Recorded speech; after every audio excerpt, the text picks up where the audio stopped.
എന്നാൽ സൃഷ്ടികളെ വിളിച്ചുകൊണ്ടുള്ള ഈ തേട്ടം അത് ഖുർആൻ ഖണ്ഡിതമായി വിലക്കിയിട്ടുള്ളതാണ്. ദാലികുമുല്ലാഹു റബ്ബുക്കും, അതാണ് നിങ്ങളുടെ റബ്ബായിട്ടുള്ള അല്ലാഹു. ലഹുൽ മുൽക്ക്, അവനാണ് ആധിപത്യം. വല്ലദീന തദഊന മിൻ ദൂനി, അവനല്ലാത്തവരെ നിങ്ങൾ വിളിച്ചു തേടുന്നവരാരുണ്ടോ അവർ മാ യംലികൂന മിൻ ഖിത്മീർ, ഒരു കാരക്കക്കുരുവിന്റെ പാട പോലും ഉടമപ്പെടുത്തുന്നില്ല. റബ്ബേ എന്ന് വിളിക്കുന്നതിന് പകരം നിങ്ങൾ ഷെയ്ഖേ എന്ന് വിളിച്ചാൽ, ബീവിയെ എന്ന് വിളിച്ചാൽ, ആ ഷെയ്ഖോ ബീവിയോ നിങ്ങൾ ചോദിച്ചത് തരാൻ ഒരു കാരക്കക്കുരുവിന്റെ ഘനമില്ലാത്ത ആ പാടയുടെ അത്ര പോലും ഒരു വസ്തുവും ഉടമപ്പെടുത്താത്ത ശൂന്യരാണവർ. അവരോടാണ് നമ്മൾ ചോദിക്കുന്നത്. ഇൻതദൂഹും ലാ യസ്മഉ ദുആഅക്കും, അവരെ നിങ്ങൾ വിളിച്ചാൽ നിങ്ങളുടെ ദുആ അവർ കേൾക്കില്ല.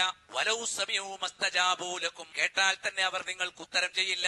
മാത്രമല്ല വയൗമൽ ഖിയാമത്തി യക്ഫുറൂന ബിശ്ശിർക്കിക്കും, നിങ്ങളുടെ ശിർക്കിനെ ഖിയാമത്ത് നാളിൽ അവർ തള്ളും. അപ്പൊ അവർ ചെയ്ത പ്രവർത്തനം ശിർക്കാണെന്ന് ഖുർആൻ പറയും. ഏത് പ്രവർത്തനം? മൊയ്തീൻ ശേഖയെ രക്ഷിക്കണേ, ബദരീങ്ങളെ കാക്കണേ, മനമ്പത്തടിഞ്ഞ ബീവിയെ സഹായിക്കണേ, ഭീമാപ്പള്ളി ഉമ്മച്ച കാക്കണേ എന്നൊക്കെ പറഞ്ഞിട്ട് വിളിയുണ്ടല്ലോ. ആ വിളി